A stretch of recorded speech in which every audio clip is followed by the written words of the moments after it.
When it comes to legacy hardware support, Linux is in a better state than everybody. Yes, some things do get dropped. That's true. But things get dropped when basically nobody is using them.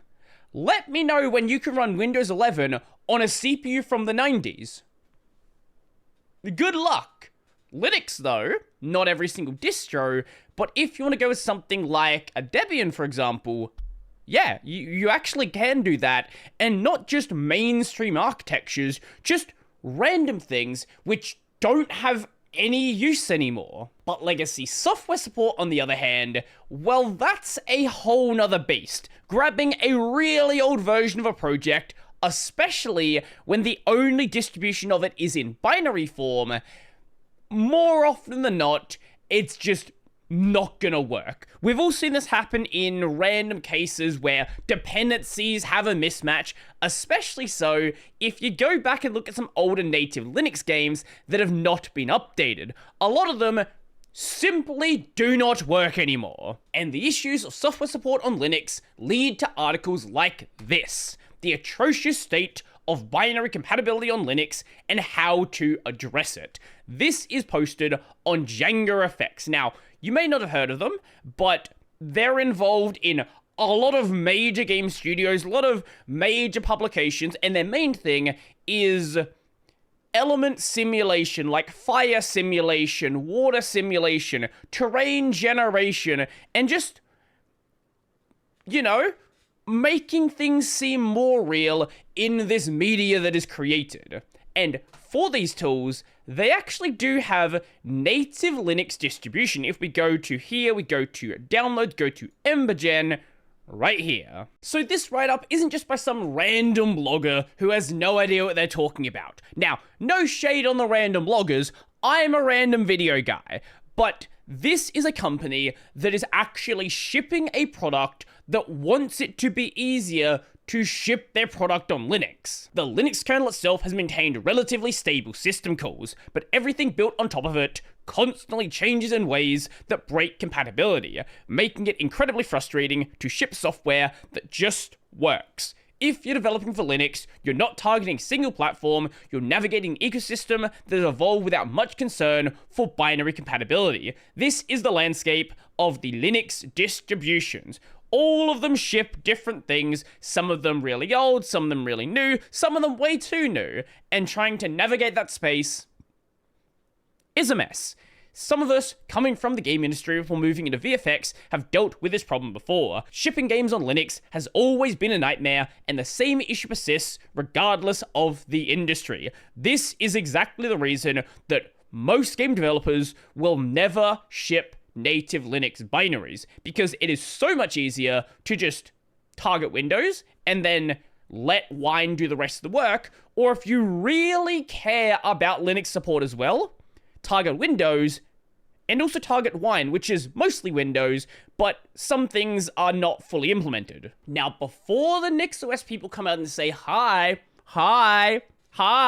NixOS fixes this, yes, I see you, but this isn't about you today, and most distros are just not going to be NixOS. So on Linux, the main approach we take for this is containers. Tools like Flatpak and AppImage and similar solutions attempt to simplify shipping executables by creating containers, or as we've taken to calling them, a Linux environment inside a Linux. Basically, Flatpak is just a mini distro running on top of your distro. It's a consistent distro that everyone uses, but it's still basically a distro. In extreme cases, this means shipping an entire Linux user space just for one application. Now, it's a very stripped down Linux user space. It's not like you're shipping the entirety of Ubuntu, but it's still more than you'd like to be shipping if you don't heavily use containers. And containers don't solve the problem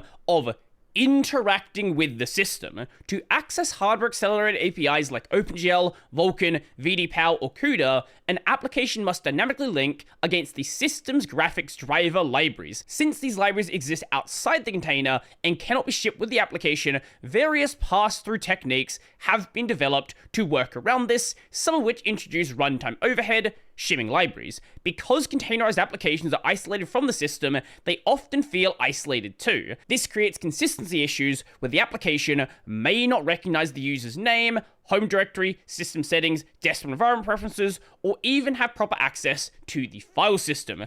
The solution to this is known as the XDG Desktop Portal Protocol. And this approach works relatively well, but we don't believe that piling on more layers is an acceptable solution. As engineers, we need to stop and ask ourselves, should we keep adding to this Tower of Babel, or is it time to peel back some of these abstractions and re-evaluate them? At some point, the right solution isn't more complexity, it's less. Now, to be fair to the XDG desktop portals, they're not just used for sharing resources, they're also implemented as a way of doing access control. So having it so an application can only access your camera or your desktop or this or that when you as the user explicitly let them do so. So it's not just about this, but if you don't care about that security part, it does feel like that. So they don't believe this container approach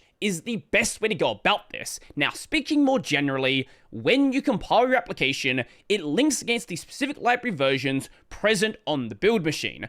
This means that by default, the versions on a user's system may not match, causing compatibility issues.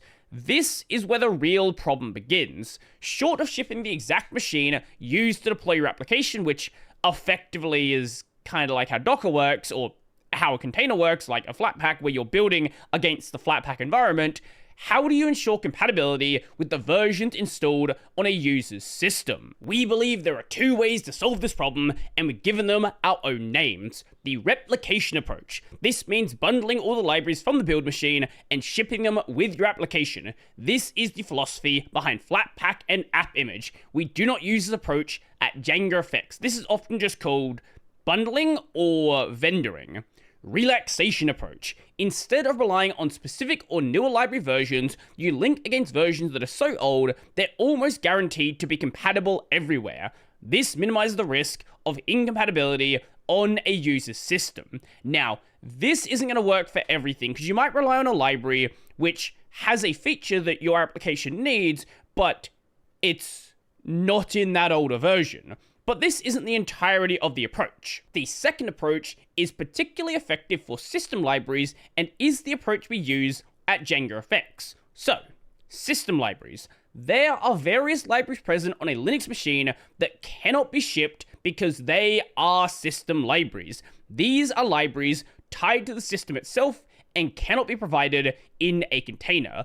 Typically, these include things like user space drivers for the GPU, enterprise installed components for security, and of course, libc. If you've ever tried to distribute Linux binaries, you may have encountered a message like this: lib64 libc.so.6 version glibc 2.18 not found.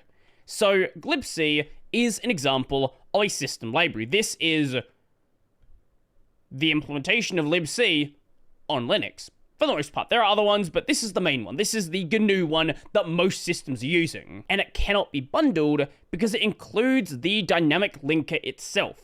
This linker is responsible for loading other libraries, some of which may also depend on glibc, but not always. Complicating matters further, since glibc is a dynamic library, it must also load itself. This self-referential chicken and egg problem highlights glibc's complexity and monolithic design, as it attempts to fulfill multiple roles simultaneously. A large downside to this monolithic design is that upgrading glibc often requires upgrading the entire system. Before you suggest statically linking glibc, that's not an option. Glibc relies on dynamic linking for features like NSS modules, which handle hostname resolution, user authentication, and network configuration, among other dynamic loaded components. Static linking breaks this because it does not include the dynamic linker, which is why glibc does not officially support it. Now, this is their approach. Since the application relies on many non-system libraries, these are things that are not part of your core system, you know, something like FFmpeg. That would be a non-system library, and these may not be installed on the user's system. We need a way to include them. The most straightforward approach is the replication approach, where we ship these libraries alongside our application. However, this negates the benefits of dynamic linking, such as shared memory usage and system-wide updates. In such cases, statically linking these libraries into the application is a better choice, as it eliminates dependency issues entirely. Instead, we take a different approach, statically linking everything we can. When doing so, special care is needed if a dependency embeds another dependency within its static library. We've encountered static libraries that include object files from other static libraries, e.g. libcurl, but we still need to link them separately. This duplication is conveniently avoided with dynamic libraries, but with static libraries, you may need to extract all object files from the archive and remove the embedded ones manually. Finally, when it comes to dealing with system libraries, we use the relaxation approach. Rather than requiring exact or newer versions of system libraries, we link against versions that are old enough to be nearly universally compatible. This increases the likelihood that the user system will work with our applications, reducing dependency issues without the need for containerization or bundling system components and shims. Now, the only issue that happens here is when you base it off of such an old version, and the newer version removes some of those old features. So it's not a perfect approach either. The method we suggest when linking its older system libraries is to obtain a corresponding older Linux environment. Something like a old Debian, for example, is a great choice. Of course, once you have an older Linux setup, you may find that its binary package toolchains are too outdated to build your software. To address this, we compile a modern LLVM toolchain from source and use it to build both our dependencies and our software. Generally, most applications do not link against system libraries and instead load whichever is present on the user's machine at runtime. So while these libraries are considered system components, they typically have few system dependencies beyond libc itself. This is what makes libc, specifically glibc, the real source of compatibility issues. It's essentially the only system component directly linked against. From our perspective, the core issue with glibc is that it tries to do too much. It's a massive, monolithic system that handles everything from system calls and memory management to threading and even the dynamic linker. This tight coupling is why upgrading glibc often means upgrading the entire system.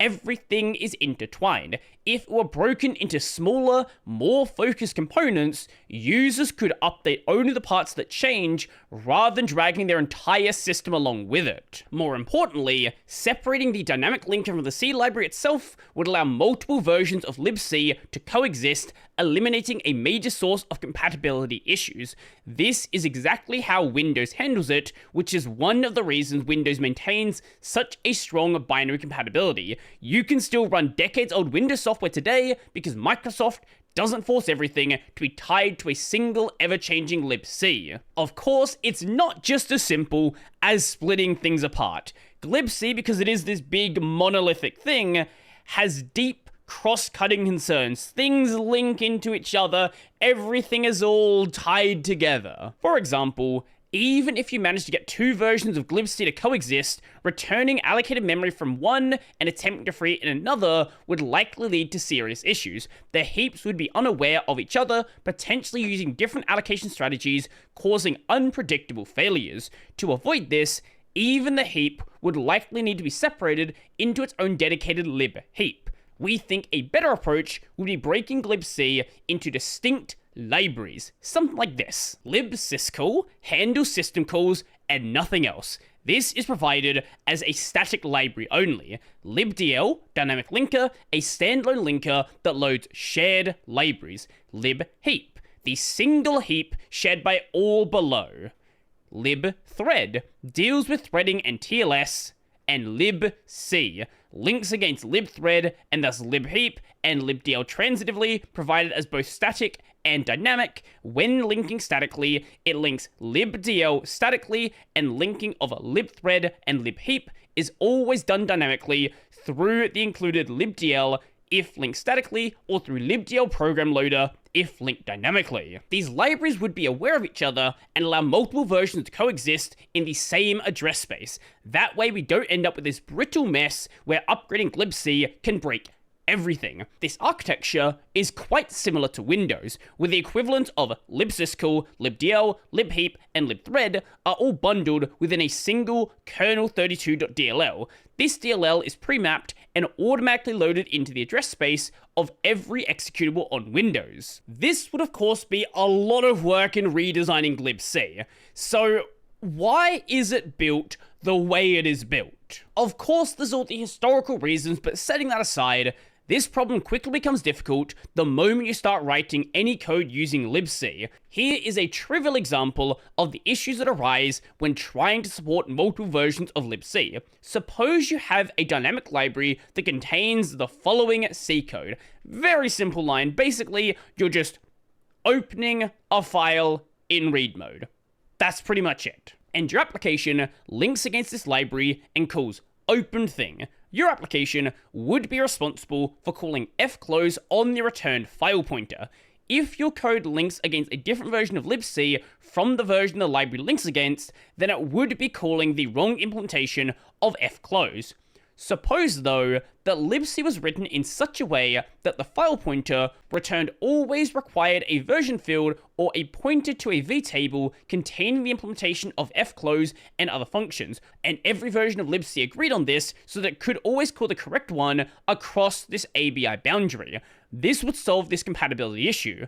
But now let's say your code calls fflush, except it doesn't call it with the file, instead it passes null.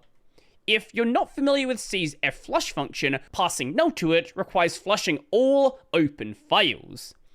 In this scenario though, it would only flush files seen by the libc version your application is linked against, not those opened by other libc versions. To handle this correctly, each libc version would need a way to enumerate files across all other libc instances, including dynamically loaded ones, ensuring that every file is visited exactly once without forming cycles. This enumeration must also be thread safe. Additionally, while enumeration is in progress, another libc could be dynamically loaded via dlopen on a separate thread, or a new file could be opened. This global list of things owned by libc shows up in multiple places. Take, for instance, this. This implies that somewhere within libc, there must be a list of functions registered via atexit that need to be executed in reverse order. For multiple libc implementations to exist, any system handling atexit must not only enumerate and call all registered functions, but also establish a total order of how they were inserted across all instances of libc. Essentially, any resource owned by one libc would need to be shareable and accessible from any other version of libc. This turns out to be quite a lot of things. And following this giant list of things, it keeps going on from there with other things that would make this very, very technically difficult to do. There are many additional complexities we've glossed over, and many alternative ways this can be implemented. The key takeaway is that these issues are solvable, they just require significant architectural change. Just require redesigning the entire project. This necessitates re-evaluating this aspect of Linux user space from the ground up with binary compatibility as a core design principle. glibc has never seriously attempted this until someone decides enough is enough, let's fix this. Binary compatibility on Linux will remain an unsolved problem. We strongly believe this is a problem worth solving. And I feel like this is a problem that's probably never gonna be solved.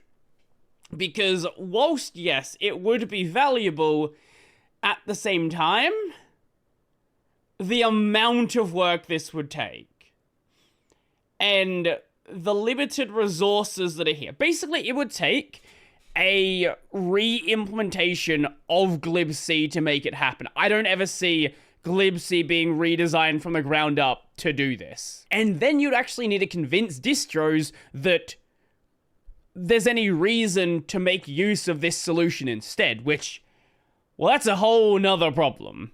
Now, binary compatibility on Linux is hard, and yeah, I'm sure we've run into problems where this has caused issues, whether it be with games, whether it be with anything else. It's fun. So I'm going to leave the whole post linked in the description down below. There's quite a bit I skipped over because it didn't really fit in how long I wanted to talk in this video, and some things which I felt were just like kind of going over the same thing again and again. But go read it for yourself. Really good read. And yeah, let me know your thoughts down below. If you liked the video, go like the video. If you really liked the video and you want to become one of these amazing people over here, check out the Patreon, subscribe, Sully Bearer Pay, linked in the description down below. That's going to be it for me, and software is hard.